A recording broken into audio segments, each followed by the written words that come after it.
we hear the word potential, what do we see? Potential. What do we understand? In English, when we say somebody has potential, we mean that somebody has certain inner talent, some hidden talent which is not seen, which is not visible. So that is the potential. So similarly, here in physics, we will see what is the meaning of potential energy.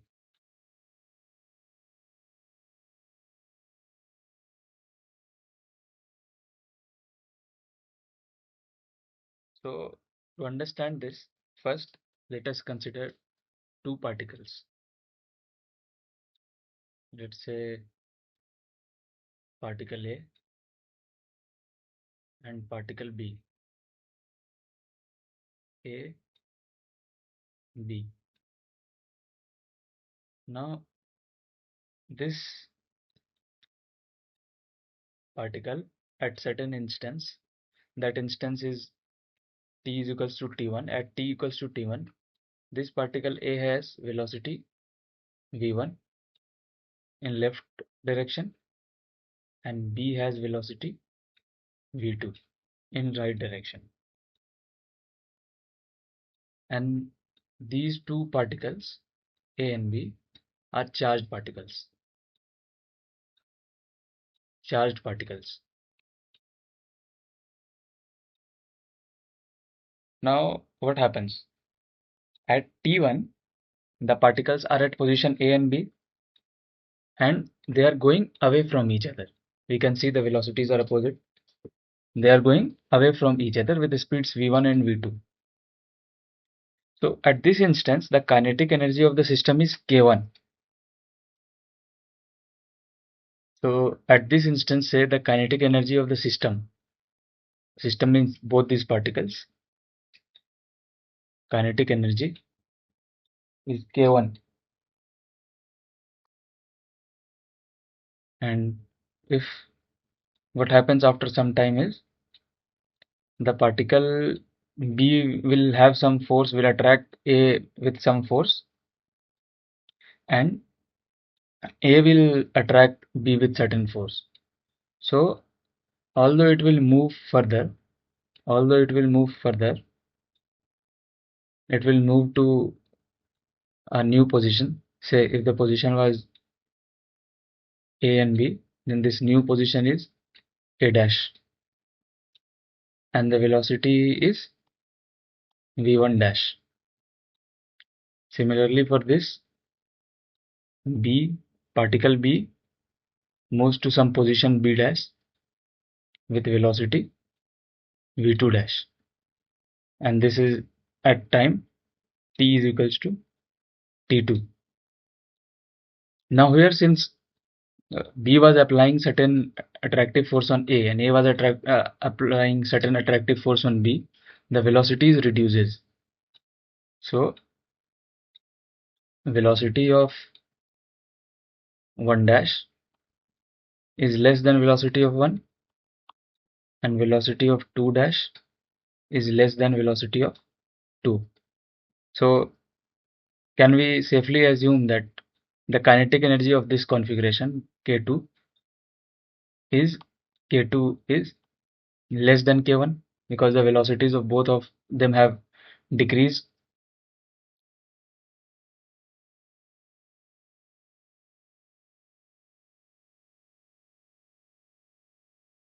Now K2 is less than K1, then what is the change in kinetic energy? We can say that the change in kinetic energy is equals to K1 minus K2. This is the change in kinetic energy. But we see that if we wait for some time, the particle at A dash, since an attractive force was applied, again comes to the position of A. Again comes to this position A.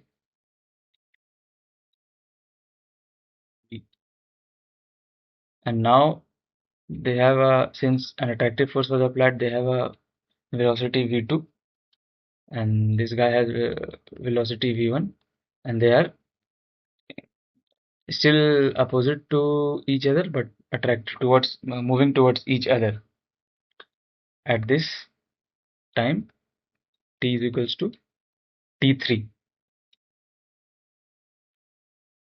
So again we see that the velocity has increased.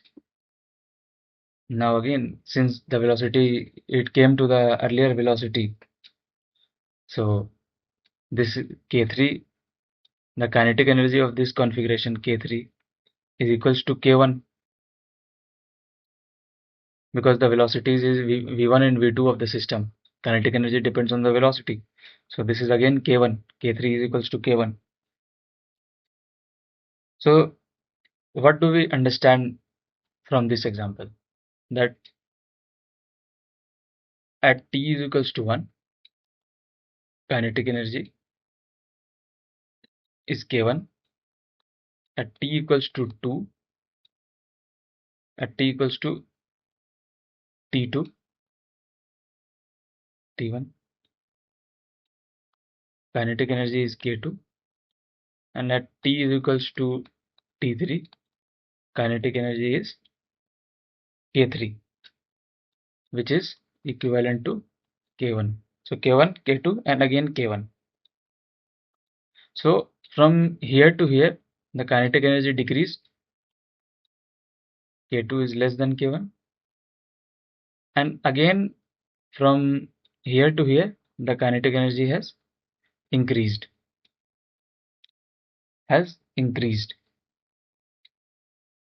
So what happened to the energy, total energy of the system? What happened? If there was kinetic energy here, k1, it reduced to some value less than k1, and then again regained that same value k1. So if we think it enough, we can find that there can be an energy which depends on this configuration, because some energy is lost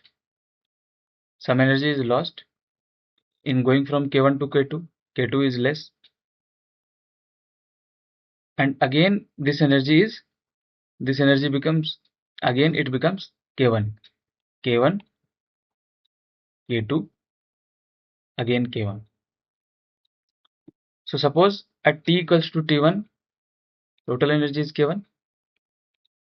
At t equals to t2, kinetic energy is less and some potential energy is there, and then again k1. So what is happening is the energy is being stored in the form of potential energy when the kinetic energy of the system decreases, and then again when the kinetic energy regains its old value, then the potential energy is shed out. So we will understand this in more detail now. We will understand how do we precisely define the potential energy of the system. So here we can say that as the system returns from K3 to at K3 to kinetic energy K1, we can say that the sum of kinetic energy. Here there was no potential energy was 0. Here also potential energy was 0, but here some potential energy was there because the kinetic energy reduced. So if the kinetic energy has reduced, then that energy is transformed into some other form of energy. That some other form of energy is accounted for in as potential energy. So we can say that kinetic energy plus potential energy of the system always remains constant. So if we say that at K1, if K1 is equals to 100 joule, there is 100 joule of energy in the system, and when it went to K2, K2 is equals to 60 joule, and again at K3, which is equivalent to K1, is equals to 100 joule. So what happened to 40 joules of energy here? It is 40 joules less. That 40 joules of energy is potential energy, is stored as potential energy. So Before defining potential energy fully, we will have to understand one more important topic, very important topic, that is conservative and non-conservative forces.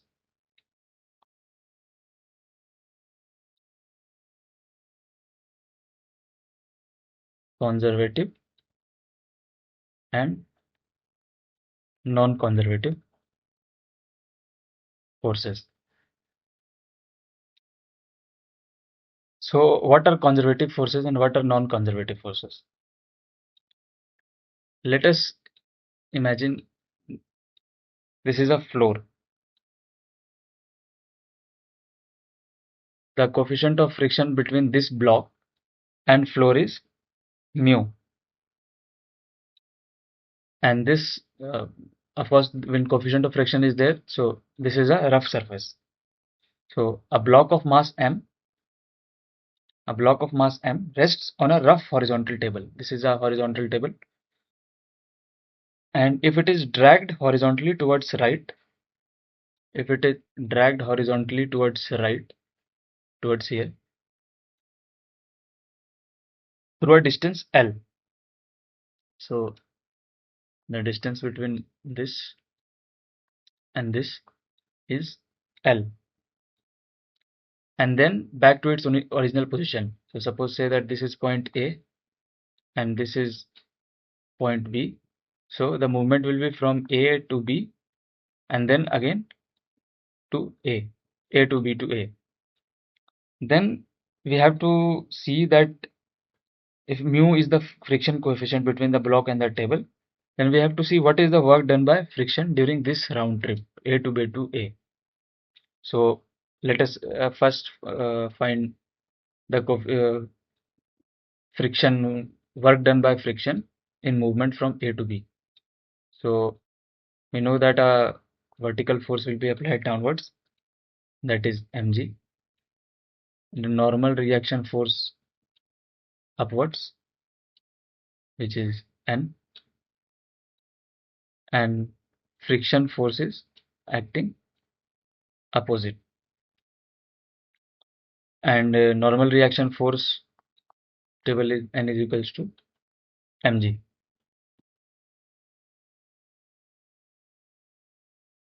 So the friction is, we can calculate the friction is mu mg. So now what will be the work done if the block moves towards right, and work done by friction force? So work done by friction is equals to towards right, and friction always acts opposite. Friction always acts opposite. Friction is acting left side and the block is moving from A to B towards the right side. So there will be F L cos theta, and since it is opposite side, so cos theta is equals to 180, and cos 180 is equals to minus 1. So this whole thing becomes minus F. F is mu m g L. So work done in movement from A to B. Is work done by friction in moving from A to B is minus mgl, minus mu mgl. Now what is the work done by friction in moving from B to A? Now this is, again we have to see. Now if the block comes here, it will have same configuration, mg downwards and upwards. Now the friction will be applied this side and the block will move towards left side. So in B to A, again it will be 180 degree of difference, and again it will be minus F L. So minus mu m g L. So what is the total work done? So work done total by friction is equals to work done by friction from A to B plus work done by friction from B to A, which is equivalent to minus mu mgl plus minus mu mgl, which is equivalent to minus 2 mu mgl. Now let us consider another case, case 2. That was case 1. Case 1 was of work done by friction. Case 2 is of work done by spring force, F spring.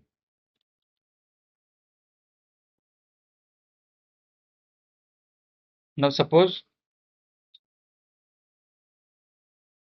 this is a vertical wall, this is horizontal, this is a vertical wall.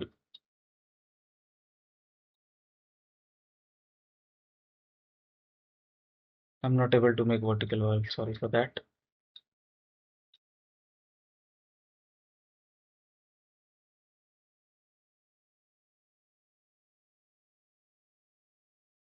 Okay. So the object is that there is a block connected by a spring, and this is kept on a rough table. The table is rough. Now the block is pulled aside and then released. The block is pulled aside and then released. So what happens if this is the natural length? It is the natural length of the block, natural position. This is the table, and this is, suppose, say position A, and if the block is extended, it is elongated to some position B. Let this position be B, and let this distance be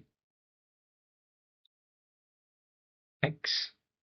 Let this position be x equals to 0, and this is x, 0 to x. Now what will be the work done by spring from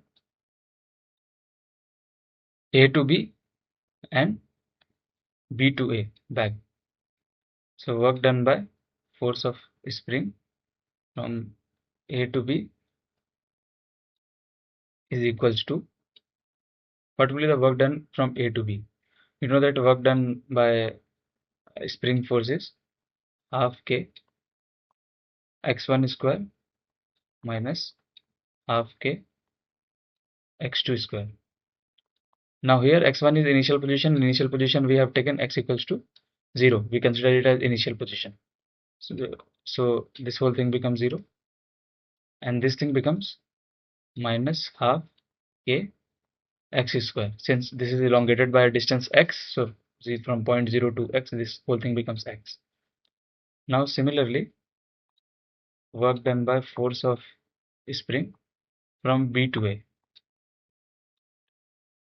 From B to A, it is again work done is half k x initial square, x1 square means x initial square, minus half k x final position square. So for this thing, for this configuration B to A, initial is B.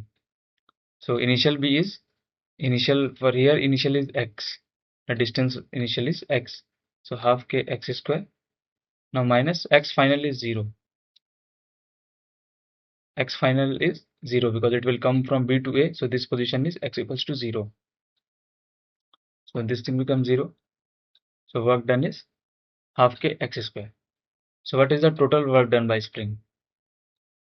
Total work done by spring, work total is equals to, add this and this. So this becomes half k minus half k x square plus half k x square, which is equivalent to 0. Now the same thing when we used friction to calculate the work done, when we calculated the work done of friction from its initial position to some arbitrary position and then back to its initial position, it had certain negative value. It has some value. However, for when we calculated the same thing for spring force, if the block attached to the spring was elongated from its initial position to some final position and then back to its initial position, now the work done is 0. So definitely there has to be a difference between spring force, work done by friction, and work done by force of spring. There has to be a difference. There is some difference because this is 0 and this is some value. Some value is there. It's 0. So this helps us define conservative and non-conservative forces. For conservative forces, the work done by a force during a round trip of a system will be 0. Round trip means from initial to some arbitrary position and back to its initial position. The work done will be 0. And here for non-conservative forces, it will have some value. So spring is non-conservative. Friction is non-conservative and spring is a conservative force.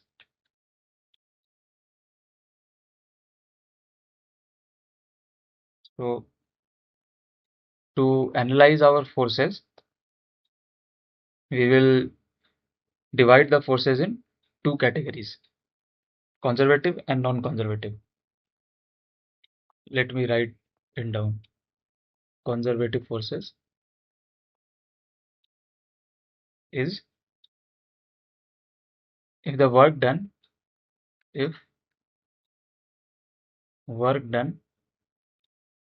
by force during the round trip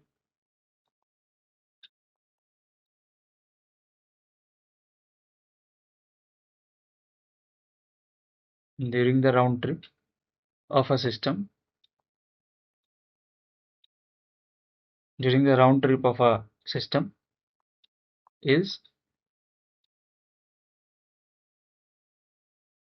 always 0, then force is conservative. If it is not so, then the force is non-conservative.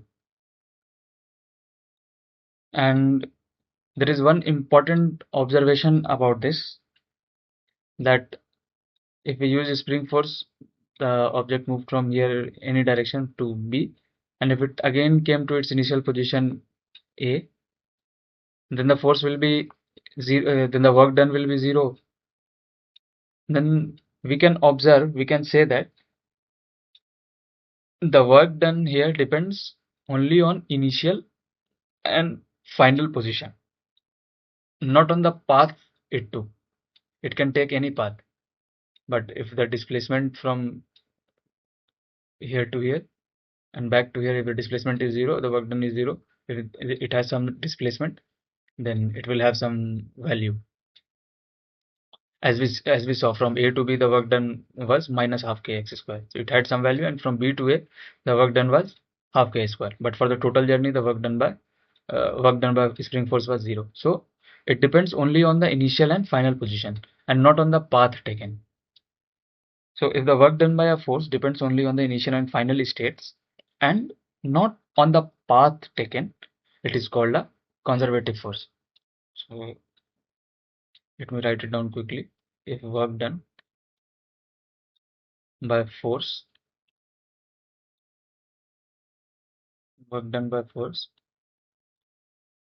depends only on initial and final position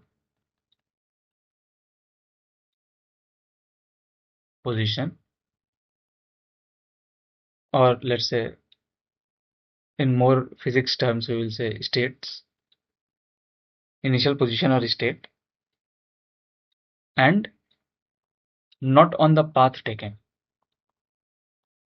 Not on the path taken. It can take any path, but the work done will remain only on its initial and final position. Then it is called a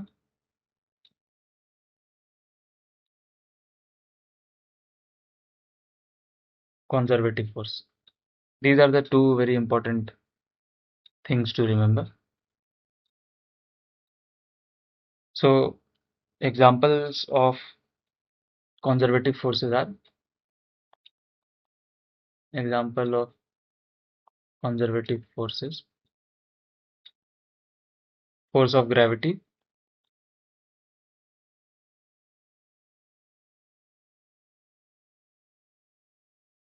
Coulomb force.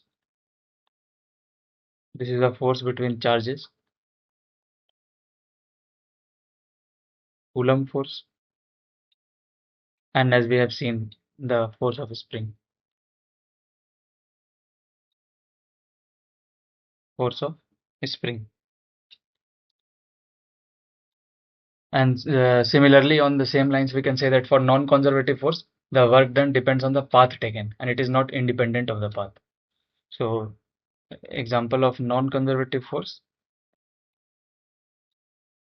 Example of non-conservative force is frictional force. Frictional force. See here how the definition of forces depend on how the work is done by those individual forces. So now we have the basic knowledge to define potential energy in terms of physics. So let me define potential energy now. So we define the change in potential energy of a system corresponding to a conservative internal force. So we define potential energy, change in potential energy of a system corresponding to a conservative force. Potential energy is dependent on, potential energy is defined corresponding to a conservative force. Conservative force, and this conservative force is also an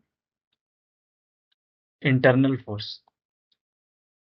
This conservative force is also an internal force. So potential energy is defined as conservative internal force corresponding to conservative internal force, and it is defined as potential energy of final position minus potential energy of initial position is equals to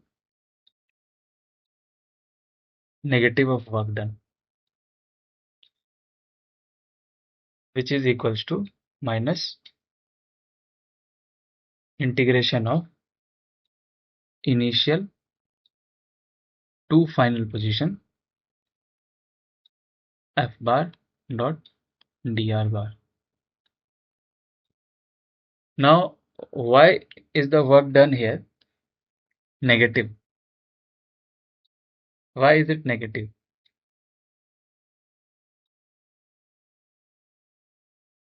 It is negative because this work is done corresponding to a conservative or internal force. And conservative or internal force, suppose say spring force, which we saw in the last example, it is a restoring force. So the potential energy is the work done against that restoring force. What is the restoring force? Suppose there is a ball, you throw the ball upwards. So the gravity will try to bring this ball down on the ground. No matter how far you throw, gravity will try to pull it downwards. It means it tries to bring the ball to its natural position, to the ground, and that is why that is the restoring force. Similarly, in spring, if there is a spring and this is the natural position, and if you push it and if you elongate it, then the force of a spring will act opposite and it will try to bring the block to its natural position. So potential energy is the work done against this. So suppose the ball had kinetic energy, ball had some uh, kinetic energy here. It had no velocity on the ground. So it had kinetic energy 0. Now here, and when it reached top, we know that velocity is 0. So kinetic energy is again 0. And when it's come back down, the kinetic energy starts increasing, and it has some velocity. It has some maximum velocity here. So there is some kinetic energy. Kinetic energy is positive here because it has certain velocity, unless it hits the ground and then becomes 0 and all that. So that is it. So what happens to potential energy? As we have seen that potential energy and kinetic energy are sum and they are together conserved in a system. So if kinetic energy is 0 here, it means potential energy is max here. So suppose the system has energy 100 joule. Then if kinetic energy is 0 here, then the potential energy, the value of potential energy is 100 joule. But suppose at this position, at this point, there is certain kinetic energy, say 20 joule, then the potential energy becomes 80 joule. Similarly, if it comes here and kinetic energy becomes 50 joule, then potential energy becomes 50 joule. And then it comes down and kinetic energy becomes 100 joule, and then potential energy becomes 0 joule. So this potential energy is work done against this restoring force. Potential energy is work done against this restoring force. So I mean, if the object is moved away from its equilibrium or stable position, then this potential energy will work. Since potential energy is defined for conservative force, and conservative forces are forces which are restoring in nature and which tries to bring the object back to its natural position, as we have seen in case of a spring. So potential energy is work done against it, and that is why we have this negative sign here. So this is definitely work done. This is that conservative force. This is the small distance traveled, and UF minus UI is U is the potential energy of the system. So now let us consider a system. This is important. Let us mark this.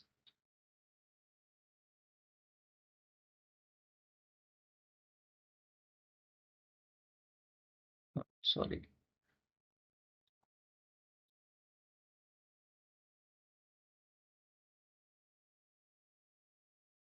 This is important.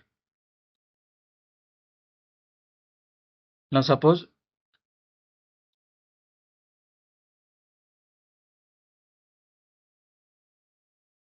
U here is potential energy. Potential energy at final position and potential energy at initial position.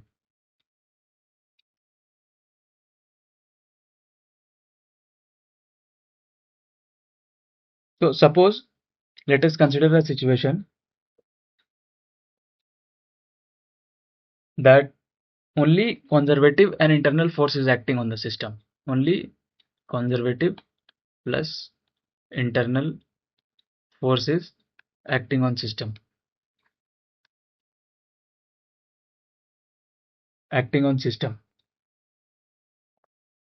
And potential energy U is defined corresponding to these forces. Definitely we cannot define potential energy corresponding to a non-conservative internal forces. It has to be conservative and internal, then only we will be able to define potential energy. Otherwise we won't be able to define potential energy, because potential energy is defined as work done in opposing the restoring force. Non-conservative forces aren't restoring in nature. Friction force, as we have seen, is not restoring in nature. It does not tries to bring the object back to its natural position. It just It just tries to resist the natural motion, nothing else. So suppose only conservative and internal forces operate in the parts of the system, and potential energy U is defined. Potential energy U. We will say potential energy is U, corresponding to that conservative internal forces. So in this system, uh, no external force is used, no external force, no force external, or if there is a force external, then work done by force external is equals to 0, means it will have no bearing on the work done. Under that condition, we have seen that UF minus UI is equals to minus of work done, and we know that change in work done is equals to K final minus K initial. I mean, the work done is equals to the change in kinetic energy. So can we write it as UF minus UI is equals to Ki minus Kf. Now can this be written as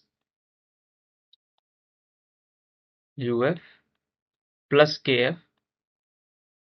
is equals to UI plus Ki. What we were defining here, what I explained you in the conservative forces diagram, is this. As we saw earlier, what was the definition as we were describing the potential energy? We saw it, that kinetic energy plus potential energy of the system remains constant. Same thing, we have come to the same conclusion,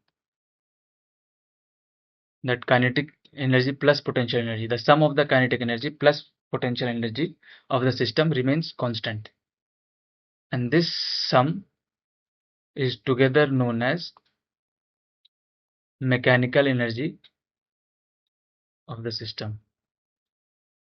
Mechanical energy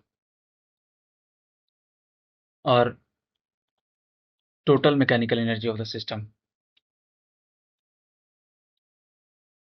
So we see from this equation that the total mechanical energy of the system remains constant if the internal forces are conservative and the internal and the external forces do no work. If there are internal conservative forces, only internal conservative forces work. But this should not be plus, but this is just for understanding. This is not a mathematical plus.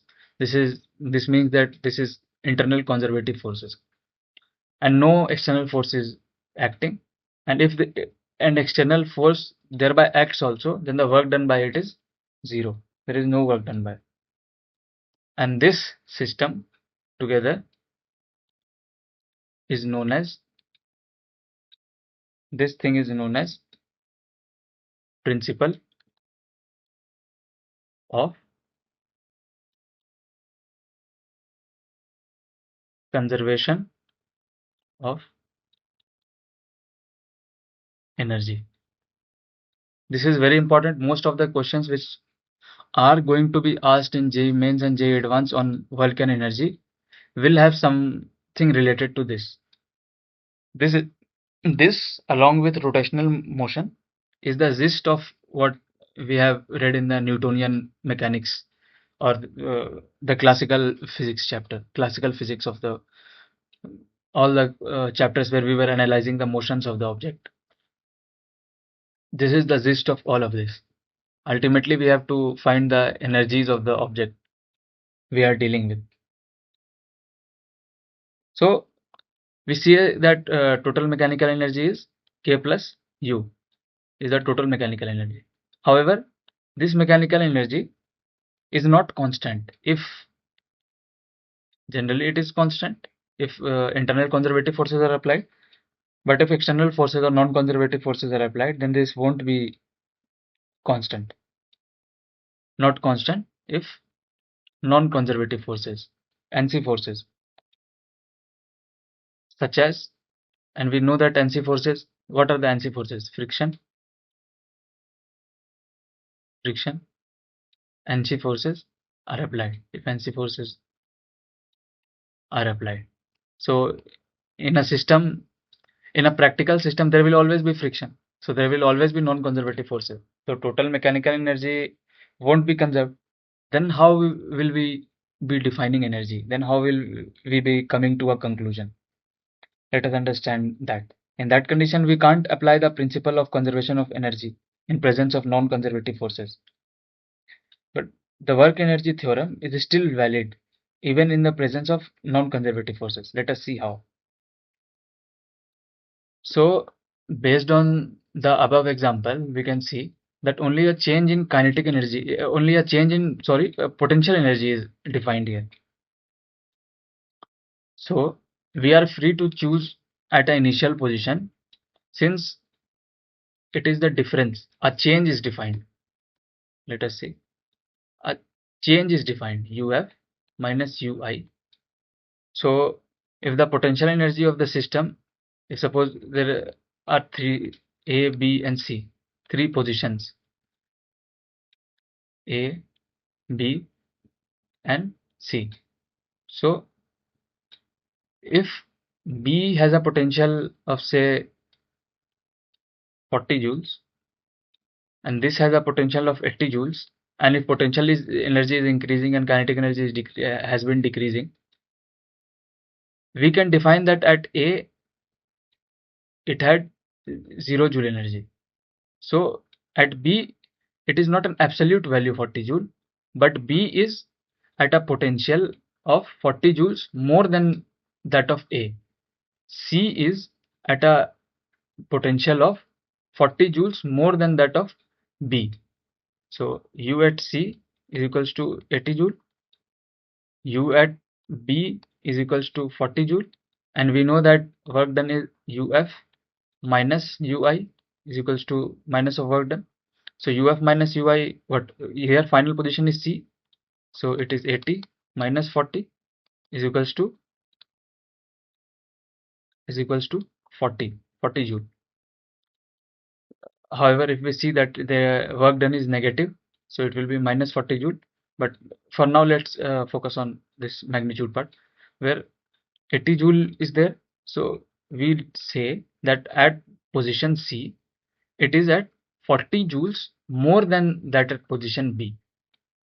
Or when we define in terms of B and A, we say that at B, the potential energy or potential of the object is 40 joules more than that at A. And at A we can say that it has no potential.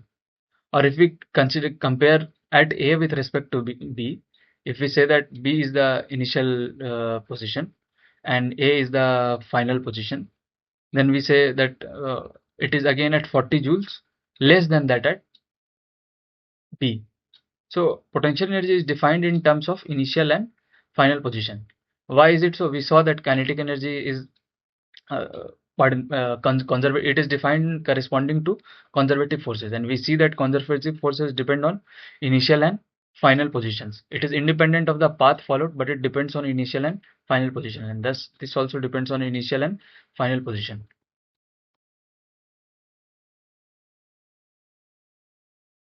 So we are free to choose the zero potential energy in any configuration, just as we are free to choose the origin in space anywhere we like.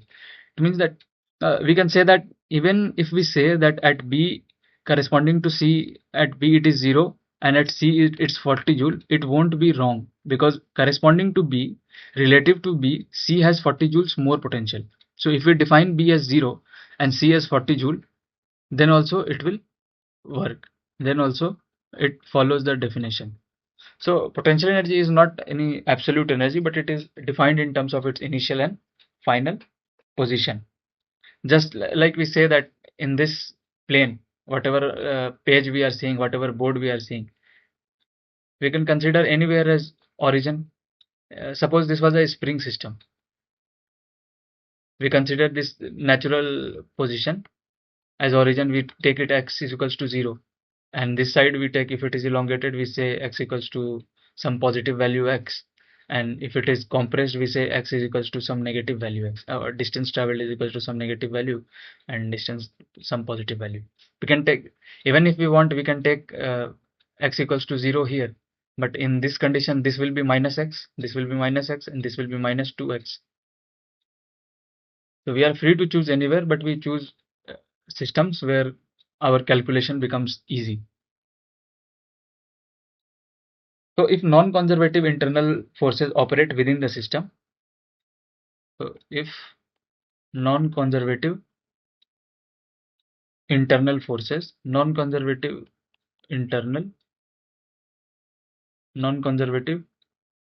plus internal forces act on the system, the mechanical energy changes, then definitely the mechanical energy will change. The total mechanical energy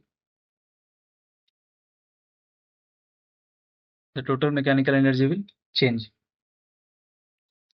According to the work energy theorem, the work done by all the forces equals the change in the kinetic energy. We have seen that work done by all forces is equals to change in kinetic energy.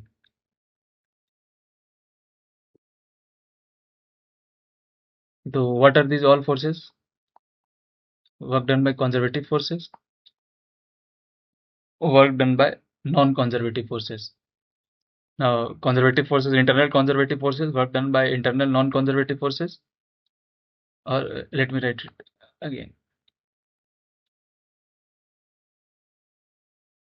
So work done by internal forces plus work done by external forces is equals to change in kinetic energy, which is equals to Kf minus Ki. So this implies that work done in internal, what was our internal forces? It was work done by conservative forces plus work done by non-conservative forces, and plus work done by external forces is equals to Kf minus Ki.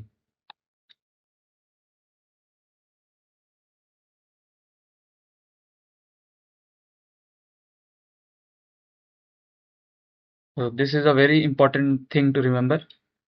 Our questions will be based on this. So right now we were building only the basics, and this is where we will be solving equations. I'll be solving equations after some time. There are a few more theoretical topics. After that, we will be solving at least 50 to 60 questions we will be solving together.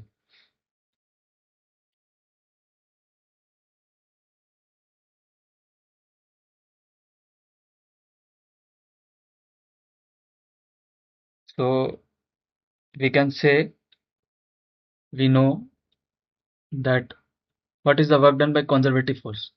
Work done by conservative forces, we know that UF minus UI equals to minus WC. We know that UF minus UI is equals to minus W. Now that W is WC because this is done only by conservative forces. So we can write conservative forces equals to minus of UF minus UI, which is equivalent to UI minus UF. So we can write it as minus UF minus UI, work done by conservative forces. So if work done by conservative forces is this, and we put this equation in the above equation, we get work done by non-conservative forces plus work done by external forces equals to Kf minus Ki, and this whole thing is minus. So this was minus UF, this comes this side, becomes plus UF, this was plus UI, becomes minus UI. So we can write it as, this implies that work done by non-conservative forces plus work done by external forces is equals to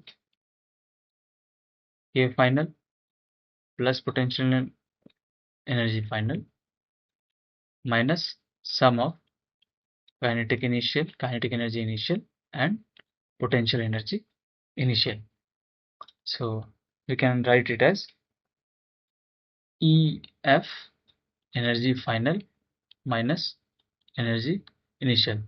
So sum of work done by non-conservative forces plus work done by external forces is equals to EF minus E1, where E is the total mechanical energy, where E is equals to K plus U and E is total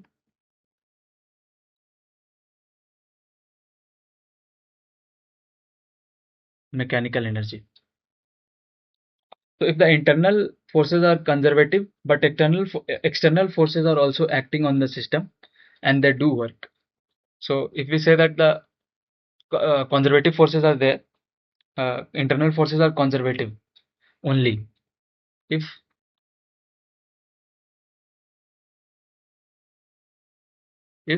force internal is only is equals to force conservative and force non-conservative is equals to 0, then under this condition work done by non-conservative force is 0. If work done by non-conservative force is 0, then this thing becomes 0. Under that condition, W external is equals to EF minus EI.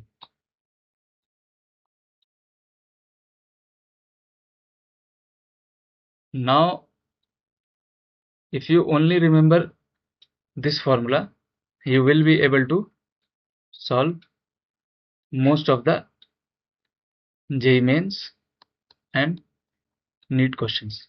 But in order to go towards JEE advanced questions and other Olympiad and other sort of examination questions, you need to be able to solve this, to be able to understand this. What is the conservative forces? What are non-conservative forces? What is applicable on the system? What is applicable in the parts of the system where we are going to apply the work energy theorem and all of that. We will see all of that in the questions ahead. But to give you a brief overview, I told you what it is. So we can summarize this as the work done by the external forces equals the change in the mechanical energy of the system. We can summarize this as work done by external forces is equals to change in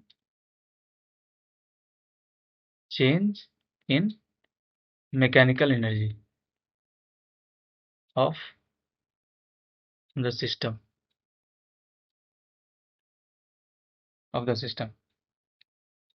So we saw that the work done on a particle is equal to the change in its kinetic energy. Work done on particle is equals to change in its kinetic energy. Let us write it as summary. What color should I pick?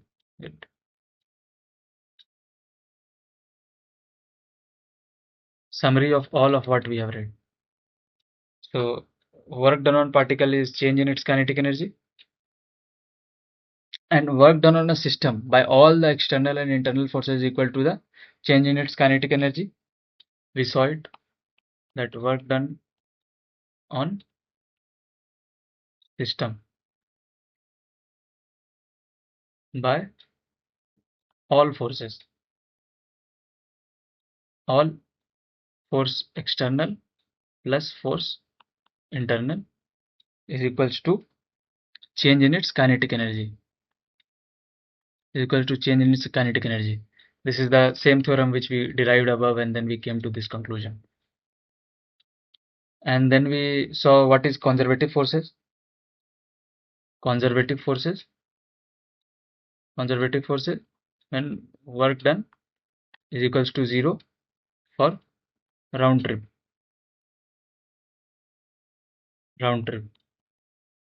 independent of path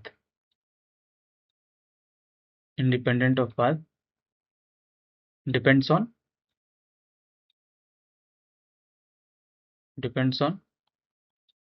initial and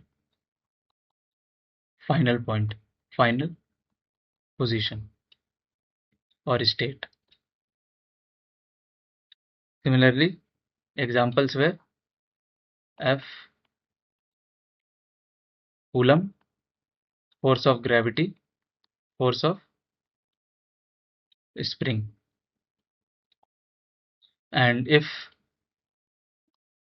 non-conservative forces is if work done is not equals to 0 for round trip and dependent of path, not independent of path, dependent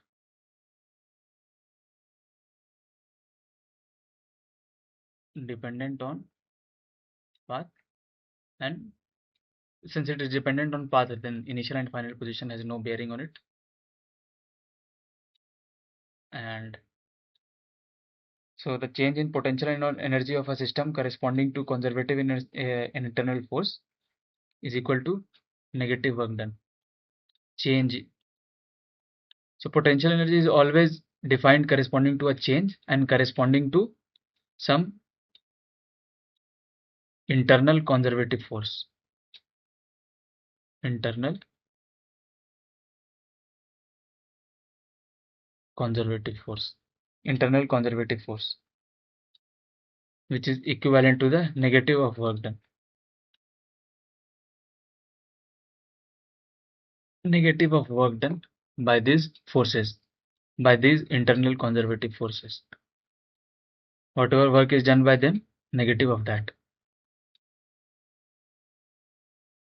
If no, this is very important for potential energy, that potential energy is only defined corresponding to some other potential.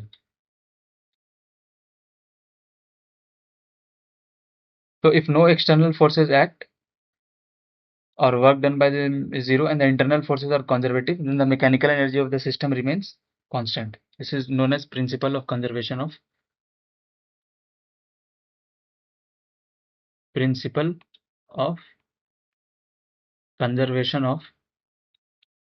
mechanical energy. States that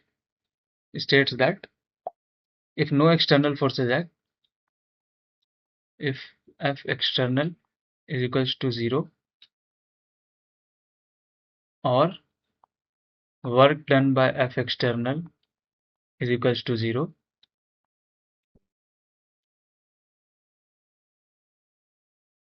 work done by F external is equals to 0 and F internal is F conservative and F non-conservative does not exist, or it is 0, then the mechanical energy of the system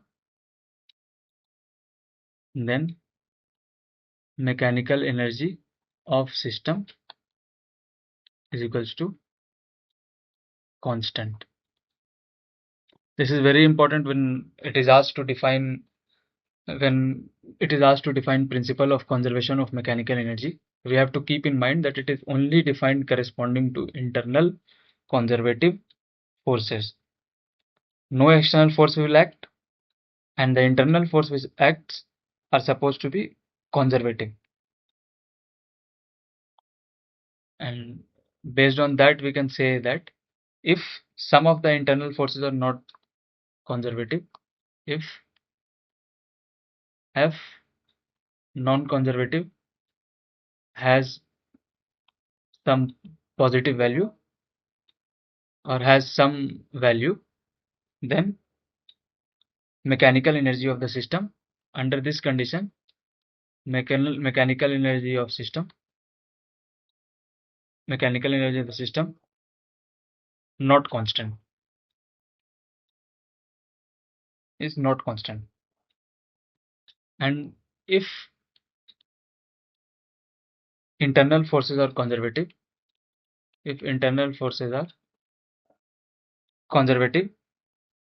then work done by external forces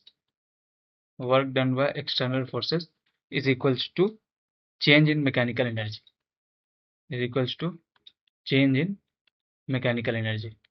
Just change in mechanical energy. Change in mechanical energy. Now we will see one example here.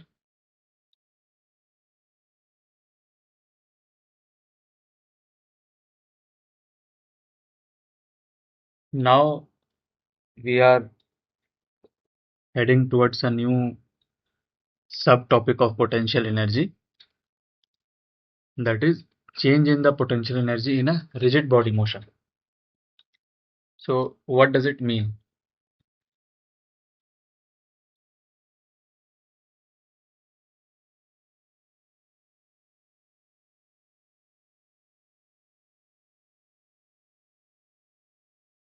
Change in potential energy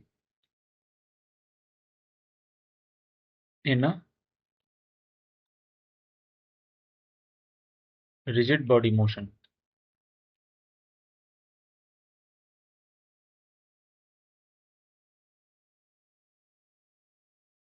Now we know that potential energy is only calculated or defined corresponding to a conservative internal conservative force. Internal conservative force. So let us assume that there are two particles, A and B,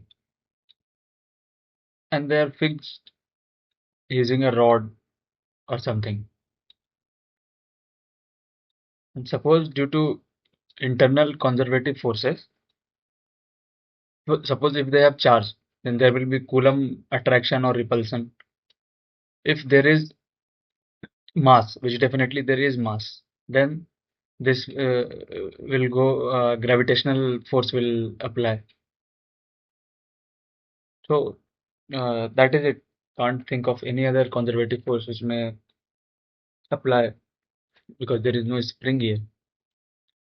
So if the separation between the particles do not change during motion, so suppose this particle is allowed to move from here to there somewhere, and suppose this particle moves and it goes from here to here, but the separation remains same. But the separation remains same. Then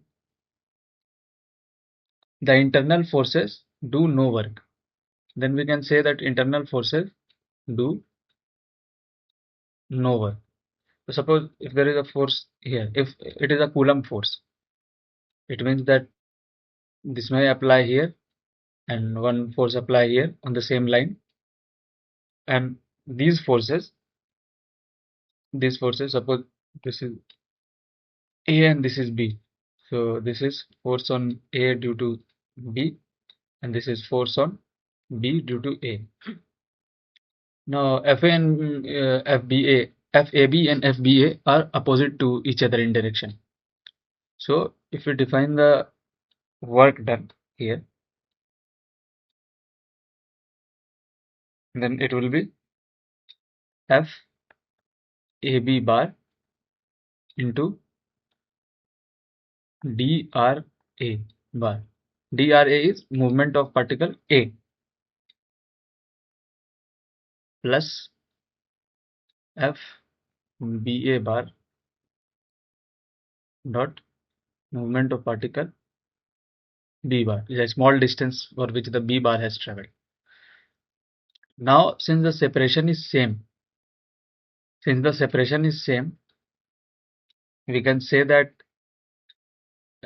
DRA bar is equals to DRA bar is equals to DRB bar because the separation is same. So we can write FAB bar plus FBA bar into DRA or RB, anything. But since they are opposite in direction, this thing becomes 0. So this whole thing becomes 0. So the work done becomes 0. And we are defining this for internal conservative because we are trying to find potential. Now suppose another condition. Two steel balls are welded on a metal rod, fixed on a metal rod. The distance remains same always. This is A, this is B. So suppose we can either the force on A will be this direction and B will be this direction due to internal conservative force, or on the A will be this direction and B will be this direction, trying to repulse each other, or it can be in vertical direction anywhere. Since same type of conservative force will act, it will be equal and opposite. It will be equal and opposite. So suppose a force acts this way, then here that same the force due to the same phenomena will act downwards, FB bar, FA bar, and this will again be opposite to each other. So if we calculate work is equal to integration of FA bar dot DA bar plus FB bar dot DB bar is equals to dA will be equals to dB because it is similar. They have distances are fixed. So whatever distance, small distance A has traveled due to the force, similar same distance will be traveled by B because it is fixed. So we can say that it is F A bar plus F B bar to D A bar or DB bar, anything. But since they are equal and opposite, this whole thing again becomes 0. Now we can define it for anywhere. If due to the same conservative phenomena, the force, internal conservative force on A is this way, then due to the same thing, the force on B will be this way, FA dash bar, FB dash bar. So FA dash bar is equals to minus FB dash bar. So the sum of both of this will be 0. So that is how we say that if the separation between the particles do not change during motion, in this case, in the motion of a rigid body, then the internal forces do no work. And this is a consequence of Newton's third law of motion. Newton's third law. So how is it a consequence of Newton's third law? Because if due to the same phenomena, the force is acting upwards here, then the forces will be acting downwards here. If the force is acting at certain angle here, then the force will be acting at certain angle here. So it will be same. So here we found out that the work done by the internal forces FA bar and FB bar is 0. Similarly, in the above example, we found out that the work done by the internal forces FAB bar and FBA bar is equals to 0. So it is necessary to mention here that this work is due to internal conservative force. And these are all the forces defined here are internal conservative forces. And it is 0 because the work done by FAB and FBA, the force of the FAB and FBA add up to 0. So we remember, you must remember that uh, in last topic we saw a point where there were two charges, and this was applying a force in this direction, and this was applying a force in this direction. But they were not attached, they were not rigid, it was free. So suppose say it was A, it was B, and this was BA. Then this was equal and opposite. FAB bar is equals to minus FBA bar. This was equal and opposite, and work done was integration of FAB bar dot whatever distance they traveled plus FBA bar dot dr bar. So here the work done by the forces, internal forces FAB and FBA bar was not zero. It wasn't zero because although the resultant FAB plus FBA will be equals to zero, FAB plus FBA will be equals to zero. However, it won't be here because the product FAB dot dr, here FAB is acting this way and dr is acting this way in the right direction. So this has some positive value, plus here FBA is acting in the left direction. So we can write it as minus FAB bar. Now dot dr, the same distance is traveled, and this dr is also in the negative direction. So this is also minus dr, and this both becomes plus. So this is positive, and this is some positive value. So all the system has certain positive value, and that is why this thing does not becomes zero. That is why for non-rigid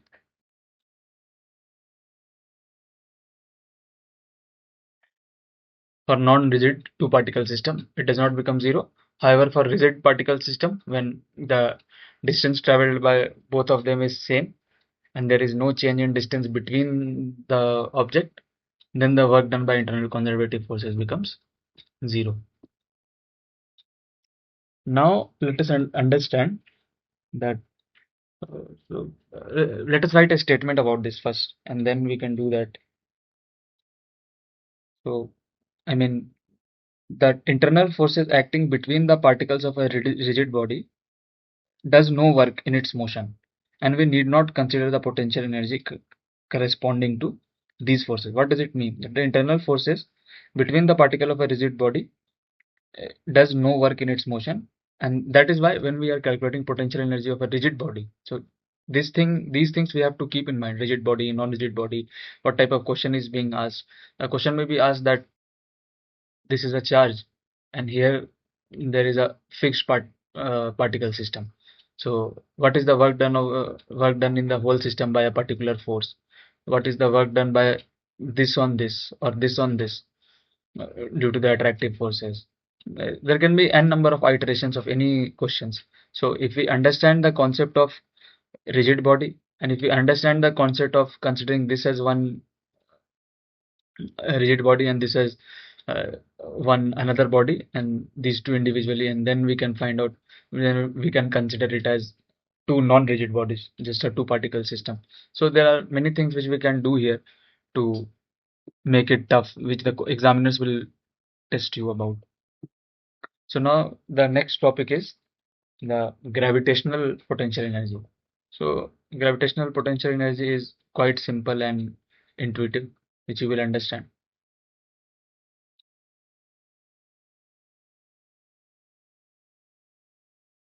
So it is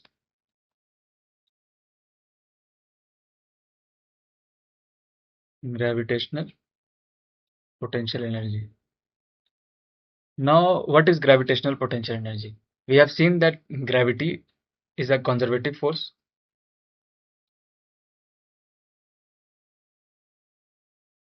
Is a conservative force. Gravity applies a conservative force, which is internal. It is an internal conservative force. So it must be defining there must be a potential energy defined corresponding to this. Corresponding to this.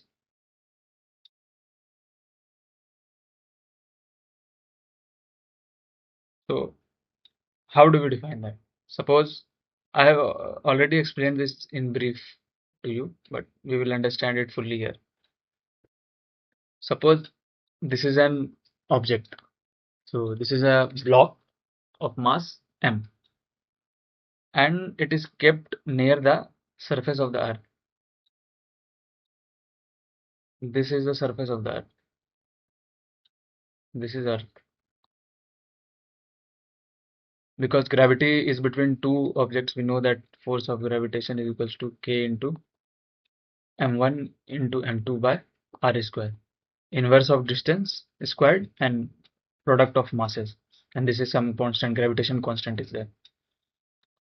So if this is a block of mass m, and if we raise it to a certain height h, suppose we take it here and we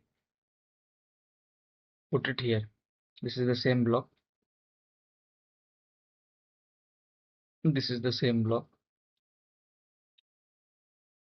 m, we raise it, and the height to which it has been raised is h, to a certain height h. Now gravity is acting on both the bodies. This block will apply some force on it, and this earth will apply some force on it. Both of them will be applying certain forces. However, the force applied by earth will be much greater than force applied by block on earth. Force applied by block on earth is much smaller than the force applied by earth on block.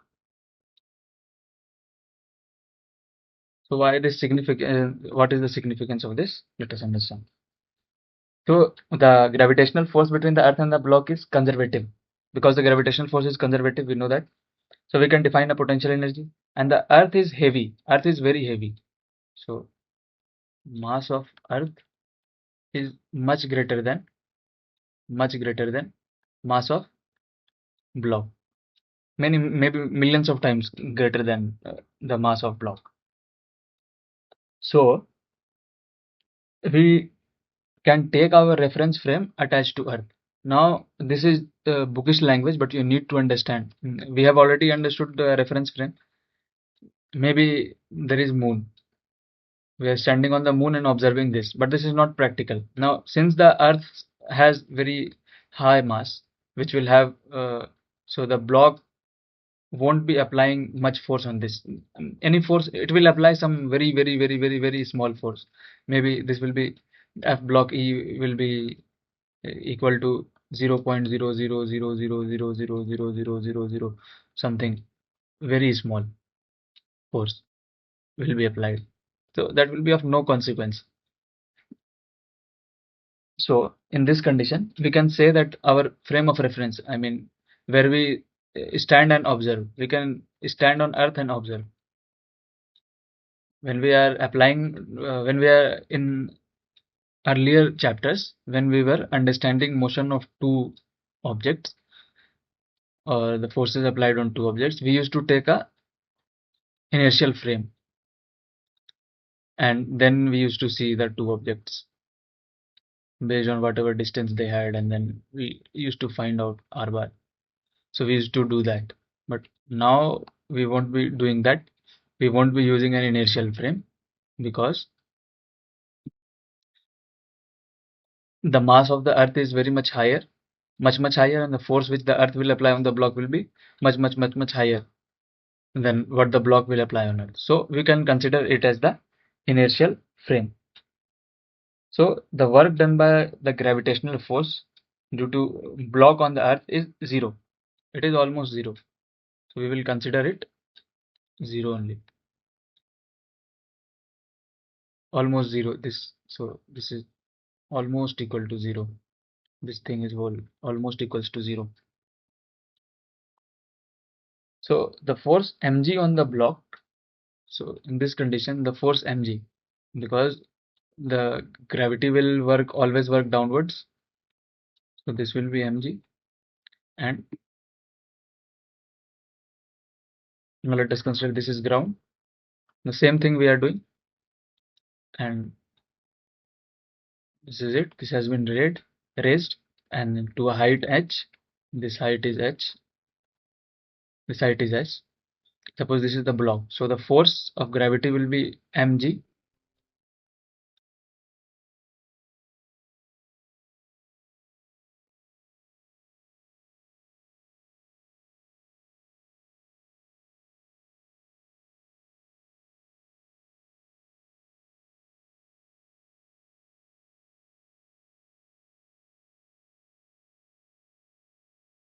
So force of gravity, force due to gravity will be mg, raised to the height h. However, we see that we know that work done is equals to F into displacement cos theta. Now they are acting opposite. The block is rising up and the force is applied downwards. So this will be minus cos 180. 180 degrees apart, so cos 180 is equals to minus 1. So this becomes minus Fs. F is mg and S is h. So it is mgh. So the force mg on the block does work minus mgh if the block ascends through a height h, and hence the potential energy is increased by mgh. So we can say that if we were considering the potential at this point as 0, suppose let us say this is A, and if we are considering the potential at A is equals to 0, then potential at B is equals to minus mgh. Potential at B is equals to minus mgh. We know that potential energy is defined in terms of some initial value. It is a energy which we define in terms of its previous value. So that is why if we do UV minus A, it is 0 only. So this will be minus mgh. So there was no need for me to write it this way here, but I wrote it because we need to understand that potential energy is defined in terms of its certain previous value. So if at A it had certain value, suppose that mgh value is 50 joule, and if at A it had certain potential of 30 joule, then potential energy at B would be 50 plus 30, 80 joule. So suppose example here at A, potential energy at A is equals to 0 joule, and potential energy at B, we saw that the potential energy at B was rose by minus mgh. Now suppose that another example, suppose at A, now potential energy at A is equals to certain value 20 joule. So now at potential energy at B will be is equals to minus mgh plus 20 joule, minus mgh plus 20 joule. So that is how if we will define UB minus UA for this example, then it will be UB. At UB, potential is minus mgh plus 20 joule, and at UA it was already 20 joule. So this gets 0, and so we say that potential energy rose by minus mgh. Potential energy rose by minus mgh. And if the block is descends, if block moves up, that is ascends, block moves up, ascends, block ascends, moves up, then potential energy in this case is equals to minus mgh. Potential energy gained is minus mgh, and if block descends, that is move down, then potential energy in this case is equals to mgh, because the force and the distance will both be in acting in same direction. Cos theta will be 0 and cos 0 equals to 1. So if a block of mass m ascends a height h above the earth's surface h, the potential energy of the earth plus block system increases by mgh. And if the block descends by height h, the potential energy decreases by mgh. So, and since we see that in the earth block system, earth is relatively always fixed compared to the block. So we say that of this system, of the earth block system, the potential energy of the block only. So we call it as the potential energy. Potential energy of the earth block system, we call it as potential energy of the block only. So we then say that the gravitational potential energy of the block is increased by an amount mgh, which I have already explained it to you. It's increased by an amount mgh when it is raised through a height h above the Earth's surface.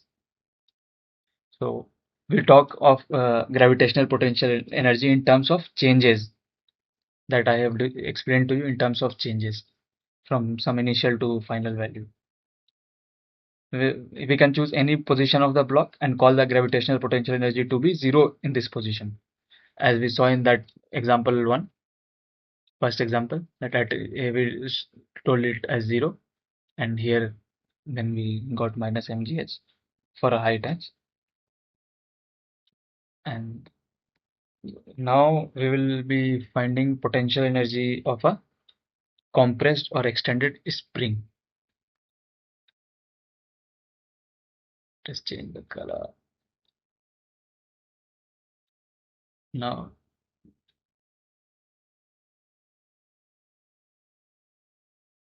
potential energy of spring, compressed or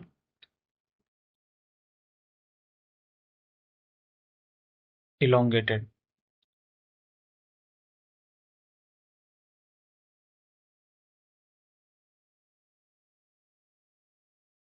So let us consider a massless spring.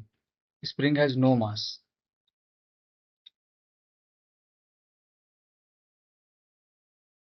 A massless spring of natural length L. This length is L. This length is L. Of natural length L. And one end will be fastened to a wall and the other end is attached to a block. And the surface under it is a smooth horizontal surface. It means that we don't have to consider friction here.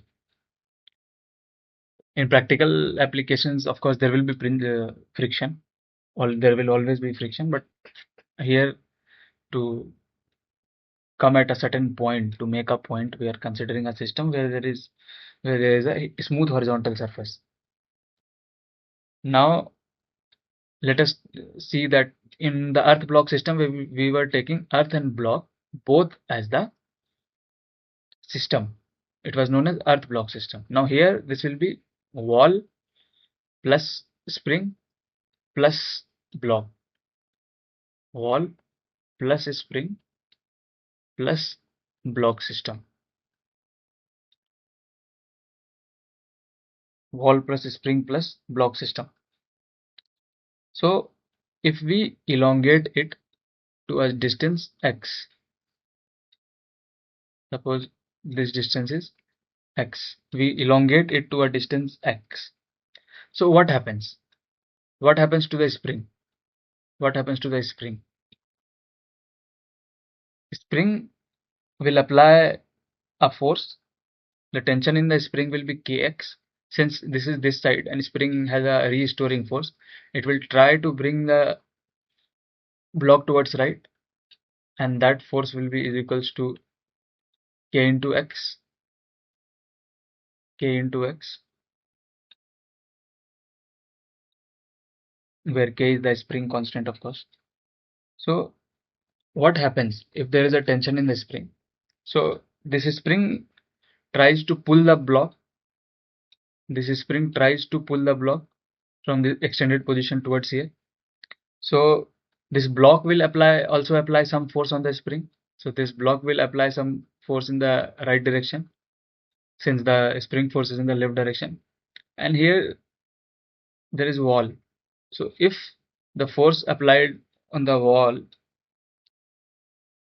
it uh, it uh, it will try to pull the wall towards the right. This is applied, the force is kx towards the left side up to where it will want to reach its natural position. But here again it will try to pull the wall towards it this side. So it will try to pull the wall towards this side,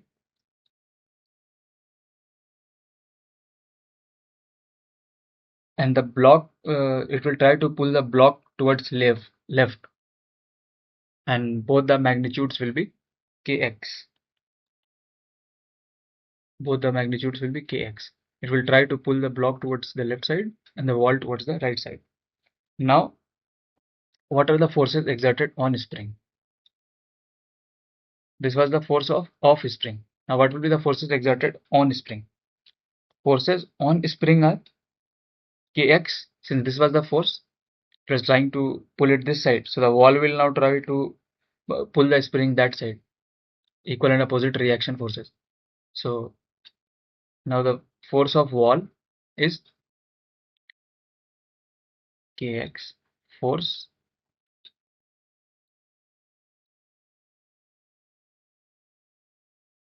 towards left, force towards left by wall is equals to kx, and second force will be force by the block, force towards right by block, and this is also equals to kx.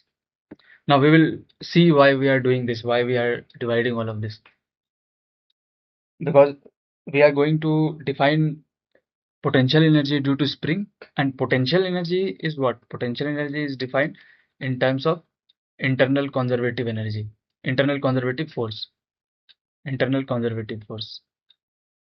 So what will be the internal conservative force here? Spring force is a conservative force, but what will be the forces acting on it? So we'll be understanding what will be the forces acting on it. So these are the two conditions, by the block on the spring and by the wall on the spring. Now the first uh, part where the wall is applying a force towards the left by the amount kx will do no work. The work done will be the work done by force of wall is equals to 0. Why?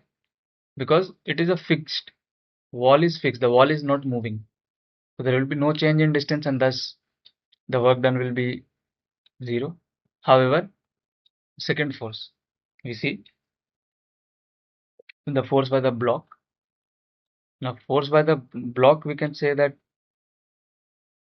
force by block is equals to integration of 0 to x, and the magnitude is kx dx. So this whole thing becomes half kx square. K is constant, it comes out, and x becomes x square by 2, and this is x, this is 0, so this becomes half kx square. So we see that the work done here is positive. Why is the work done here positive? What did we see here? We see here that the block was applying a force towards the right side, and the block was extended. The block moved a distance x. We saw here the block moved a distance x, and that force was also applied this side, and the distance was also this side. It means that both are in the same direction. It means that both are in the same direction, and thus this value is positive. So force is also towards the right, and particles of the spring on which this force is acting also move towards right. Now for the block we did not consider all these things, but why are we considered for spring we are considering the block force and the wall forces? Because we have to now find the potential of this spring. Earlier we knew that spring force is there, spring force is conservative. Now we have to find the potential on this spring. But to find the potential on this spring, we need to find the work done by conservative forces on this spring. Spring force is conservative, and we have to find the total work done.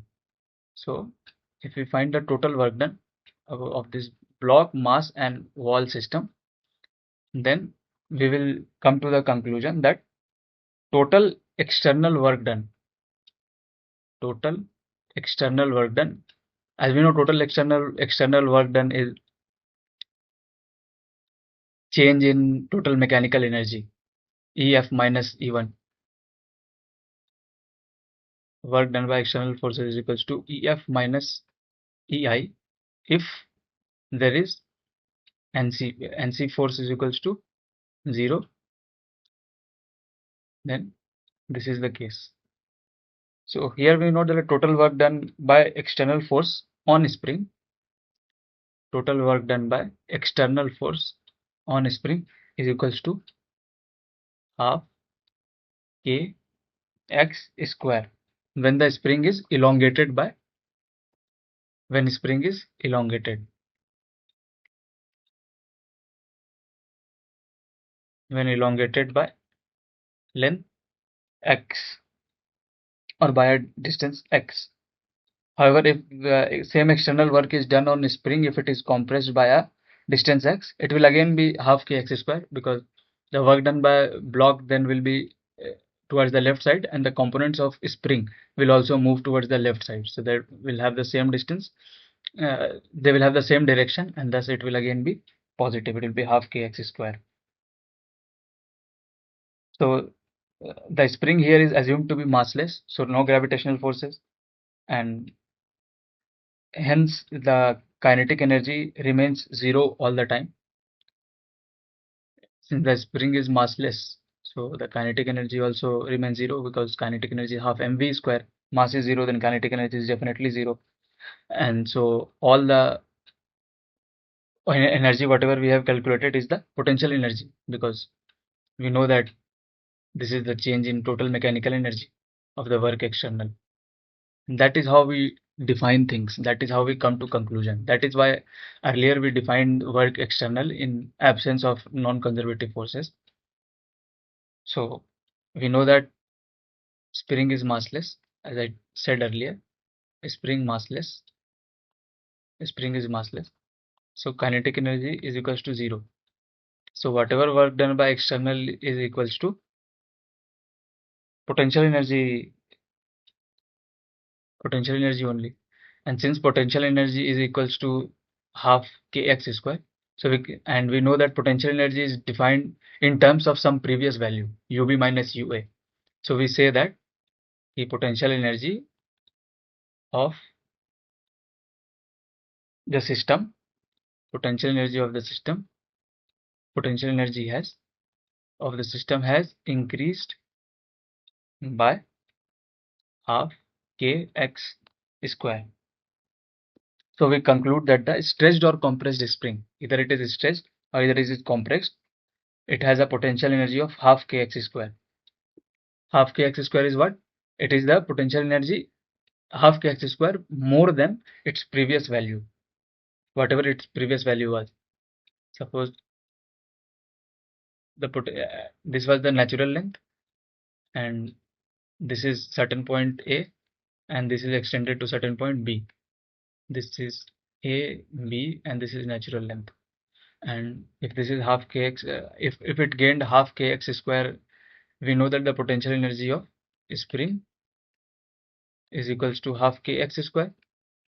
So, and x is the distance it traveled.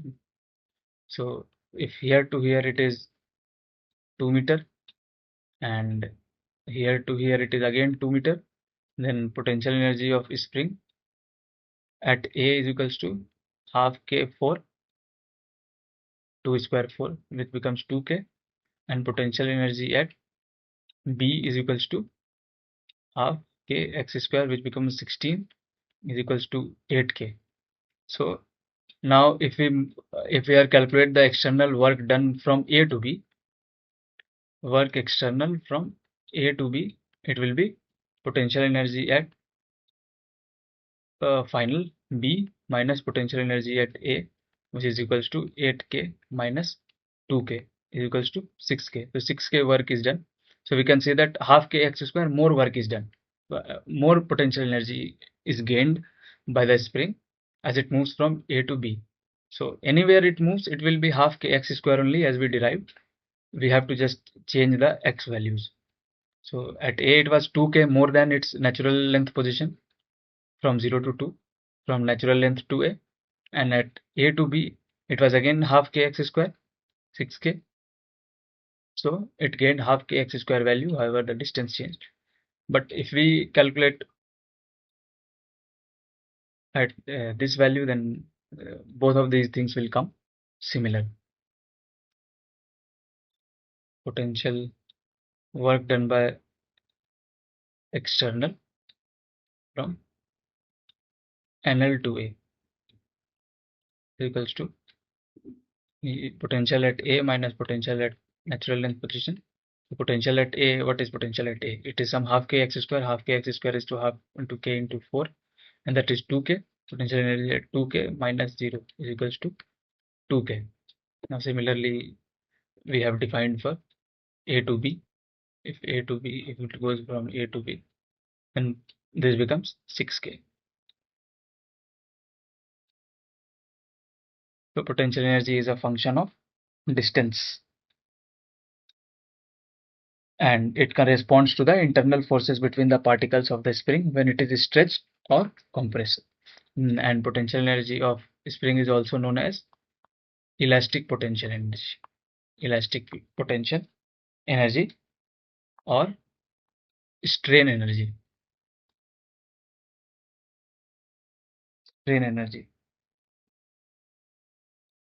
So we have discussed and we understood the concept of potential energy of gravity, spring, and how it is differentiated.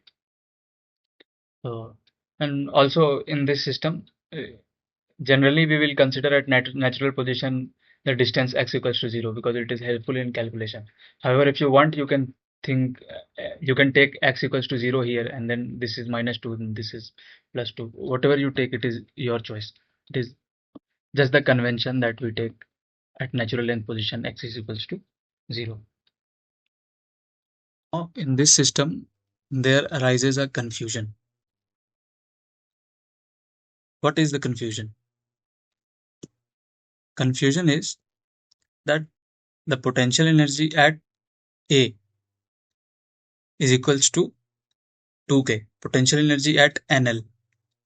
Potential energy at NL is equals to 0. We have defined it as 0. And then potential energy at A is equals to 2k. That is 2k more work. 2k more potential is gained when the object moves from NL to A. Natural position to natural length to A.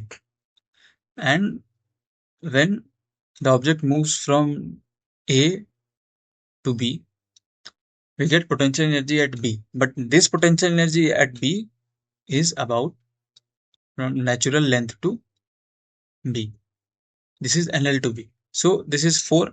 4 squared becomes 16, and this is 8k. Now, how do we conclude that PEB minus PEA is equals to 6k? From A to B, it is 2 meter only. And from NL to A also 2 meter. From NL to A, it is 2k. And how come from A to B for 2 meter only 6k work is done? 6k potential is gained. So let me clarify that doubt. So we define work done from A to B, which will be equivalent to potential energy at B minus potential energy at A. So if we do potential energy at B minus potential energy at natural log position minus potential energy at A minus potential energy at natural length position is equals to this value is 8k. This is anyway 0, so PEB minus PENL is 8k minus PEA is equals to 2k, which comes to 6k. Hence prove that. So we come to this conclusion also that we are considering natural length as x equals to 0, So if it moves the first 2 meter, it gains a potential of 2k. And if it moves the second 2 meters, it gains a potential of 6k. And further, if it moves another 2k, then it will be different. So we know that force in spring equals to kx. So force is directly proportional to length. So force increases as length increases. So there will be more force. And since force is related to energy, energy equals to force into R, and this energy of a spring is half k x f square minus xi square minus xf square. So it will be half k x square. And this energy is used to define potential energy. This is work done, and this work done is used to define potential energy. So hence, if force increases or the distance increases with potential energy, so more potential will be gained with the increasing distance. That is it. Now there is one very small topic which is not very relevant to the examination, but since it is given in the H.C. Verma book, I will discuss it. And it is an interesting topic nonetheless. It is about the concept of mass energy equivalence. Mass energy equivalence. What is this? This is nothing but the very famous equation in physics, E equals to mc square, where m is mass, E is energy, and c is velocity of light. Velocity of light. And we will discuss this based on what we have learned right now. So we know that the kinetic energy and the potential energy of a system taken together form mechanical energy. We know that Ke plus Pe of a system is equals to mechanical energy of the system, total mechanical energy of the system. But energy can exist in many other forms. Energy can exist in many other forms. And although that is beyond the scope of our book or our syllabus right now, you can study in higher physics those topics. But a little brief introduction here I will be giving you. So when we measure the kinetic energy of the body, so we use the speed of the body as a whole. Suppose this is the block. This block has certain distance 2 centimeter. This is 1 centimeter.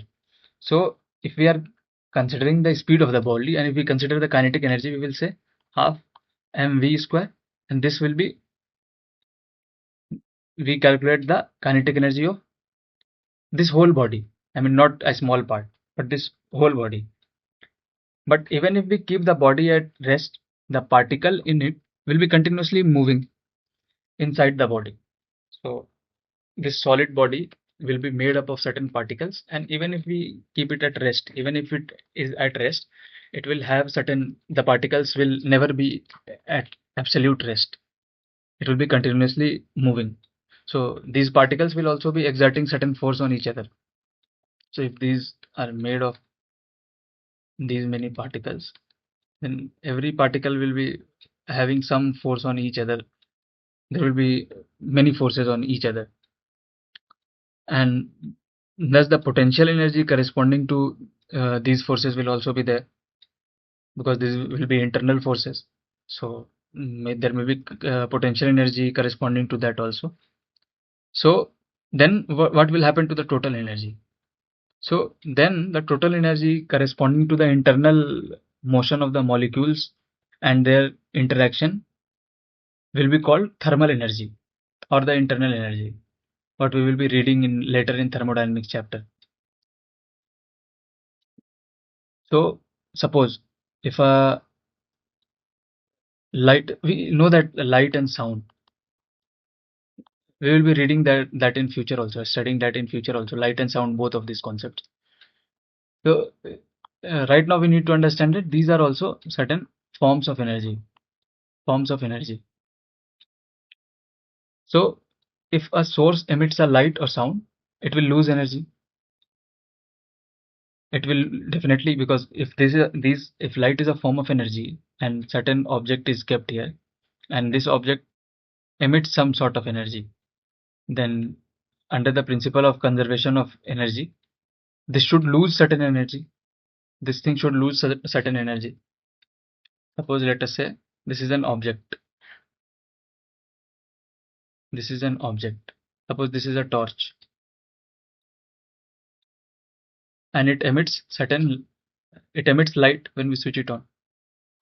And the mass of the torch is always conserved. But when it emits light is also some form of energy. Then there may be some decrease in the form of energy here. There may be some decrease in the form of energy here. So what is the, here we use the battery cell, and that cell energy is converted into light energy. So for this principle, in interest of the conservation, Einstein gave a theory which is special theory of relativity. So he gave two theories, special theory of relativity and general theory of relativity.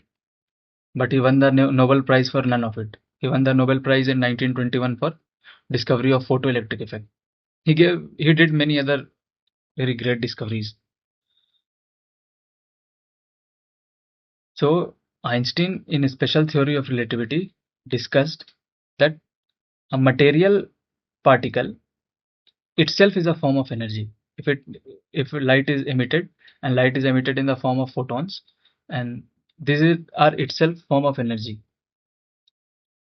And he said that 8.18 into 10 to the power minus 14 joule of energy can be converted to make an electron. So what does this mean?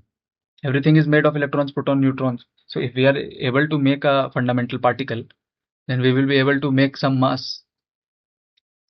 Everything is made up of electron. If we are able to make the most basic particles, then we will be able to make the object itself. So, and to form an electron, an equal amount of energy may be obtained by destroying an electron. So if we have to make an electron, an equal amount of energy, this amount of energy will be used to destroy an electron, and thus the energy will be conserved and mass will be conserved. And we saw that kinetic energy, potential energy, mechanical energy will be conserved. So he gave this equation for that. E is equals to mc square, where an energy is applied to destroy a certain mass of electron to form another mass of electron.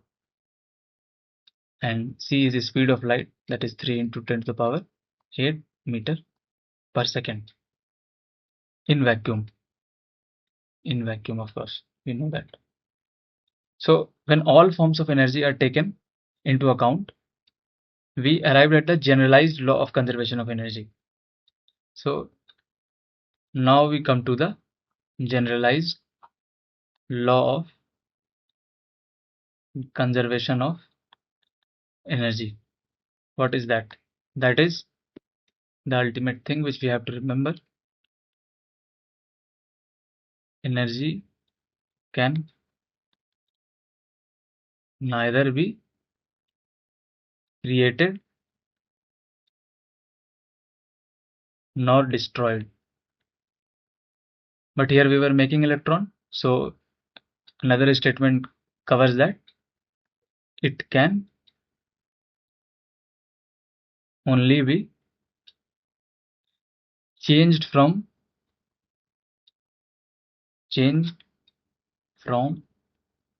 one form into